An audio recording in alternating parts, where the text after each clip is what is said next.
안녕하세요. 이곳은 버스 환승 없이 지하철로만 쉽게 갈 수 있는 경기도에서 단풍이 가장 멋진 트레킹 코스인데요.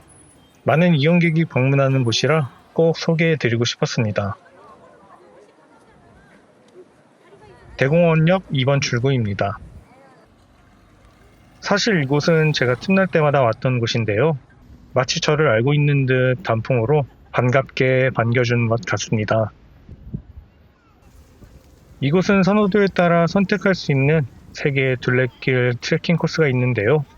오늘은 대공원을 품고 있는 3시간 걸리는 코스를 걸어볼 생각입니다. 방문객이 참 많죠? 서울대공원 매표소가 나오면 오른쪽으로 가시면 됩니다. 매표소에서 코끼리 열차를 타고 올라갈 수도 있지만 오늘은 트레킹할 생각이라 약 20분 걸어서 올라갈 생각입니다. 계속해서 산림욕장 방향으로 가겠습니다. 이곳은 과천시에 위치하고 있음에도 이름은 서울대공원인데요. 그 이유는 1984년 서울시에서 관할하던 창경원이 과천으로 이전할 때 운영권은 그대로 서울시가 가져갔기 때문입니다. 오른쪽으로 쭉 걸어오시면 리프트 매표소가 나오는데요. 내려오실 때 멋진 가을 공원에 경치를 보며 내려와도 좋을 것 같네요.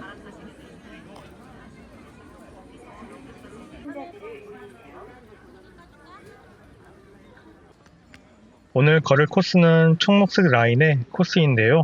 주말인 오늘 예배가 늦게 끝나 트레킹을 늦기 시작해 제가 좋아하는 호수 둘레길까지는 돌아볼 수 없을 것 같은데요. 시간이 되시는 분들은 한번 돌아보시는 것을 추천드립니다.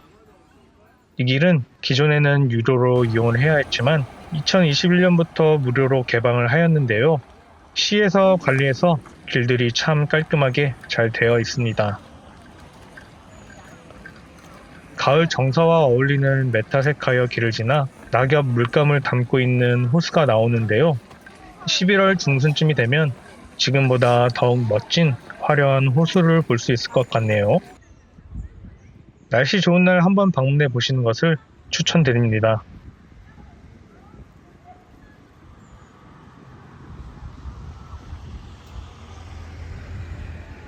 가을로 물들어가는 멋진 산세를 보며 계속 걸어보겠습니다. 저기 앞에 코끼리 열차의 첫 번째 정류소가 나오는데요. 하지만 코스길은 길을 건너기 전 오른쪽 산림욕장 방향으로 가셔야 합니다.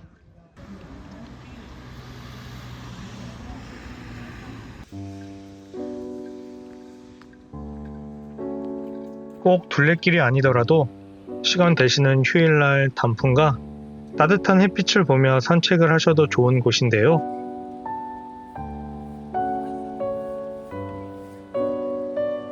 특히 햇빛에 녹아든 나무들의 노란빛과 파스텔 색감의 구름하늘 조화가 해외를 방불케 하는데요. 횡단보도를 따라 왼쪽으로 가시면 됩니다.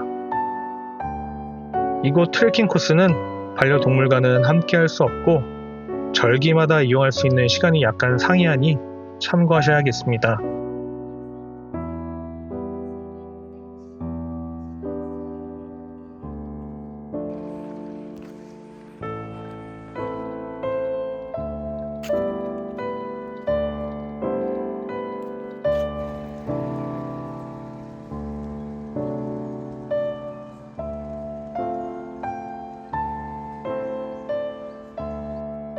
차량 소독실을 지나 이쁜 단풍길과 분위기 있는 낙엽길을 지나면 횡단보도가 나오는데요.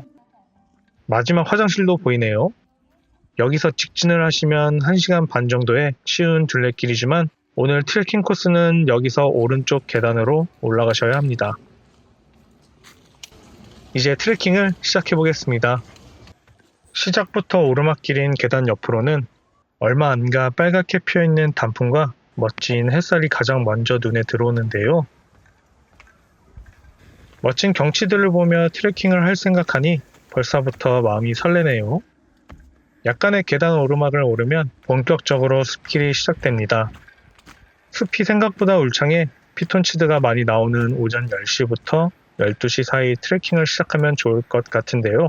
그리고 마사토에 떨어져 있는 낙엽을 보니 가을 향기가 더욱 깊어진 분위기입니다. 건강한 피톤치드와 운치 있는 멋진 낙엽 풍경이라니 일석이조네요. 조금 더 가보니 종종 보이는 산불 감시탑이 나오는데요. 이런 곳에 올라가서 전망을 보면 의외로 멋진 경치들이 나오더라고요. 궁금하기는 하지만 여기 감시탑은 올라갈 수 없어 아쉽네요. 산림욕장 둘레길은 아기자기한 오솔길로 이루어져 있는데요. 대부분은 외길이라 길 잃을 염려는 없지만 군데군데 헷갈리는 갈림길 구간이 있으니 영상과 대입해서 이정표를 따라 가시면 됩니다. 완주도 중요하지만 속도를 여유롭게 늦춰 주위 풍경도 챙기시는 것도 잊지 마시고요. 첫 번째 쉼터가 나왔습니다. 시냇물이 흐르는 작은 다리를 지나면 정자가 나오는데요. 못골 산막 쉼터입니다. 깊은 산속 아늑한 이곳에는 작은 마을이 있었다는데요.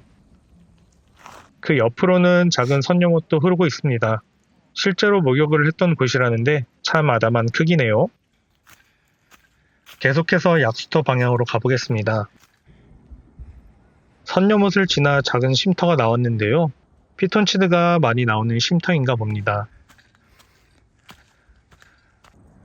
이렇게 숲속 곳곳에는 잠시 숨을 고르며 피톤치드를 마실 수 있는 쉼터가 많은데요. 그 옆으로는 굉장히 멋진 소나무도 있네요.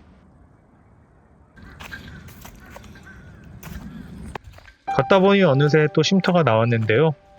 아까시나무 숲입니다. 특유의 공간 분위기가 편안해서 계속 머물고 싶은 곳인데요. 전망대 다음으로 꼭 들러야 할 쉼터입니다. 품위 우정의 꽃말을 가진 아까시나무의 숲은 실제로 세포들에 가해지는 스트레스를 감소시키는 성분이 발견되었다고 하는데요. 그래서 그런지 평소 있던 천식성 기관지염도 완화되는 느낌이네요. 쉼터에 걸터 앉아 쉬고 있으면 마치 시공간이 멈춰있는 고즈넉한 분위기에 취해 마음이 저로 힐링이 되는 휴식 공간입니다. 마음을 차분히 정리하면서 한 주를 마무리하는 장소로도 좋아 보이네요.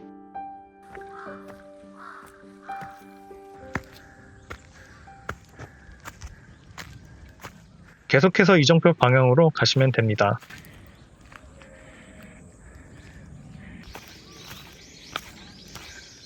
얼마 안 가 또 이정표가 나오는데요.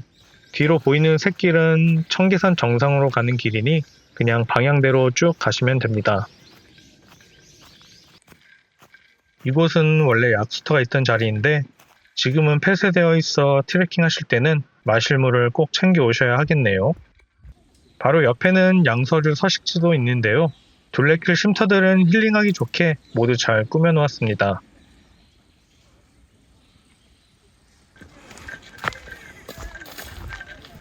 단풍 구경을 하며 길을 걷던 중 눈을 들어 산을 보니 11월 중순 말쯤이 되면 단풍도 절정에 달할 것 같습니다.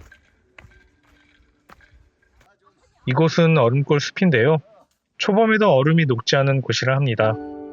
쉼터 근처에 가까워질수록 부드러운 바람이 끊임없이 불어오고 주변 단풍도 화려하게 피어 있어 잠시 휴식하고 가기 참 좋은 쉼터라 생각이 드는데요.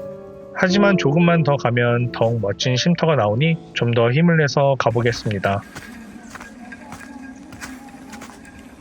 코스 중간중간에는 이렇게 이정표에 아래쪽으로 이탈할 수 있는 샛길이 있는데요.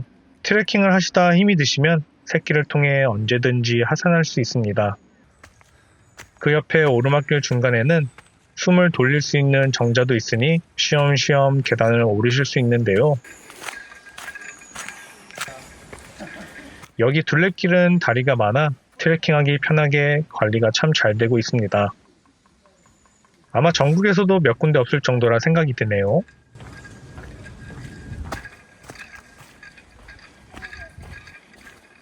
이곳은 둘레길에서 꼭 방문을 해야 하는 전망대입니다. 여기서 보는 풍경은 맑은 하늘 아래 탁 트인 단풍 군락지를 보며 휴식할 수 있는 곳인데요. 명소답게 이미 많은 분들이 멋진 경치를 보며 쉬고 계셨네요. 아마 1, 2주 뒤면 울창한 숲이 지금보다 더 화려한 가을 옷을 입고 있겠네요. 그리고 2분의 1 지점인 전망대에서 보통 남미간 샛길이나 저수지 샛길로 많이 중탈하시는데요. 운동삼아 끝까지 완주해 보겠습니다.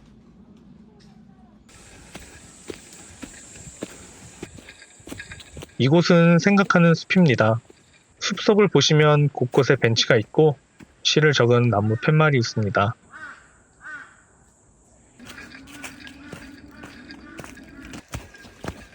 걷다 보니 종종 트레일 러닝을 하시는 분도 보이는데요.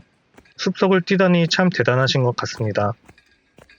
마침 시간을 보니 트레킹을 늦게 시작한 데다 숲속 이것저것 쉼터들을 구경하면서 걸으니 숲이 어두워지는 일몰까지 얼마 남지 않아 저도 발걸음을 재촉해야겠습니다.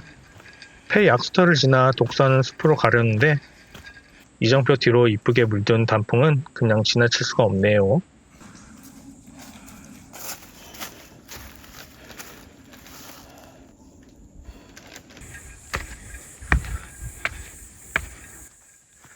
독서하는 숲으로 가는 도중 저기 멀리 임수봉이 보이는데요. 나중에 시간이 될 때 아카시 나무 숲을 지나 청계산으로 올라가는 코스로도 가봐야겠습니다.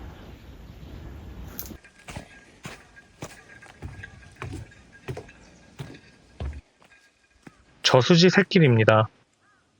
이곳 말고도 마지막 샛길이 하나 더 있지만 마지막 샛길은 둘레길 코스와 비슷해 사실상 이곳이 마지막 샛길이라 생각하셔도 무방하실 듯한데요. 혹시나 중탈하실 분들은 참고하시고요. 저는 시간이 없으니 끝까지 빠르게 이동해 보겠습니다. 이 다리 위를 걸으면 말로 형용할 수 없는 공간이 주는 특별한 아름다움이 있는데요.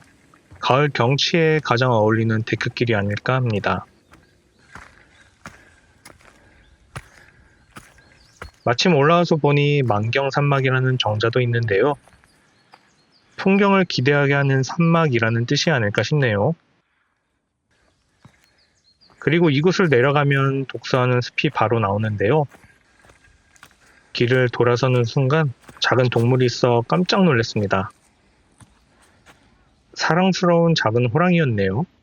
가만히 있는 것을 보니 사람 손을 꽤나 탔나 봅니다. 이곳은 독서하는 숲입니다. 쉼터에 테마를 붙이니 구경하는 재미도 쏠쏠하네요. 이제 1시간 정도 거리가 남았습니다. 열심히 밤나무 숲으로 가보겠습니다. 어느덧 해가 뉘엿뉘엿 저물기 시작하는데요. 조금이라도 지체되면 야간 산행을 각오해야겠습니다. 라이트를 못 챙기기는 했지만 그래도 코스길이 안전하고 도심 속에 있는 산행이라 그런지 불행 중 다행이라는 생각이 드는데요. 노을에 비치는 단풍을 보며 멋있다 생각이 들면서도 그래도 걱정은 좀 되네요. 마지막 샛길이 있는 맹수사 삼거리입니다. 왼쪽으로는 쉼터가 있어 쉬었다 가실 수 있는 공간이 있지만 오른쪽 길로 쭉 직진하시면 됩니다. 삼거리부터는 네 번째 구간 시작인데요. 약 35분밖에 걸리지 않습니다. 마침 반대편에서 오는 분들과 러닝하시는 분이 있어 다시 안도감이 드네요.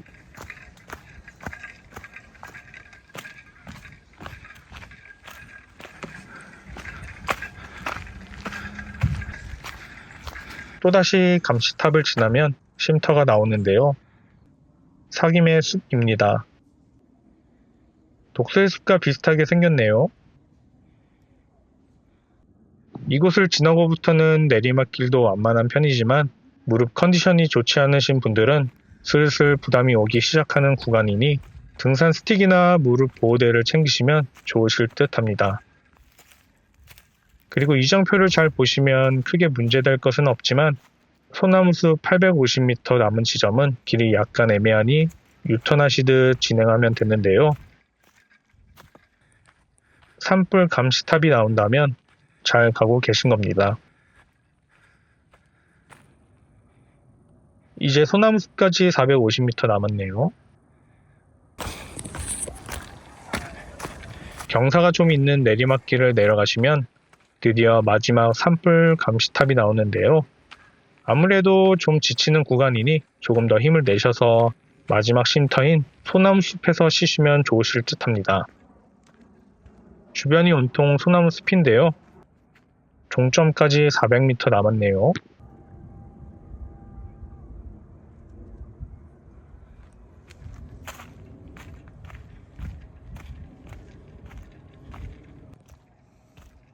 마지막 내리막 계단 구간을 내려가시다 보면 방문객들의 대화 소리도 점점 크게 들리기 시작하는데요.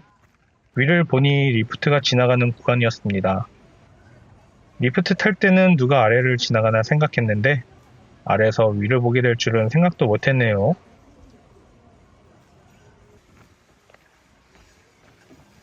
드디어 마지막 계단을 내려오면 오른쪽에 먼지 털이기도 있는데요. 가볍게 먼지를 털었습니다. 차단기를 지나 노란 은행나무가 보입니다. 여유로운 주말 알록달록 물든 나뭇잎을 보니 오늘도 걷기 잘했다는 생각이 드네요. 복귀는 왼쪽으로 쭉 내려가시면 되지만 직진하시면 국립현대미술관도 관람하실 수 있으니 주차장에 주차하시고 미술관부터 둘레길 반대로 도는 코스도 좋을 것 같네요.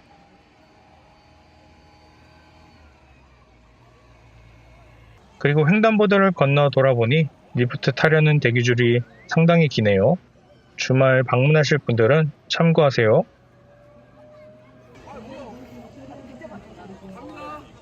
혹시 둘레길이 부담되시는 분들은 테마 가든에서 산책하시는 것을 추천드리는데요. 이곳도 이쁘게 잘 꾸며 놓아서 걷기 좋으실 겁니다.